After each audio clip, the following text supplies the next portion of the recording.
Hello, how are you? Welcome to a new installment of your Pharmacy Assistant. On this occasion, we would talk about what it is used for and how it is used. So, let's take a look.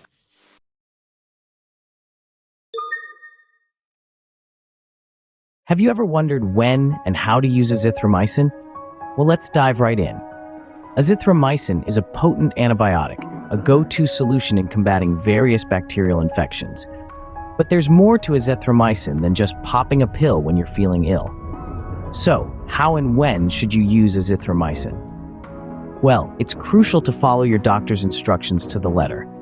This medication can be taken with or without food, often once a day. Your specific dosage, though, depends on your individual health condition and how you respond to the treatment. Here's a key point. Don't stop taking azithromycin just because your symptoms have vanished after a few days. It's essential to complete the full course as prescribed. Remember, incomplete treatment can lead to the bacteria developing resistance. Now, what about the side effects? Well, like many medications, azithromycin isn't without its potential downsides. Some people may experience nausea, vomiting, diarrhea, stomach pain, or even a headache. However, it's important to remember that a serious allergic reaction to this drug is quite rare. But if it does occur, it necessitates immediate medical attention. So, as you navigate your health journey with azithromycin, always consult with your healthcare provider for any side effects that persist or worsen.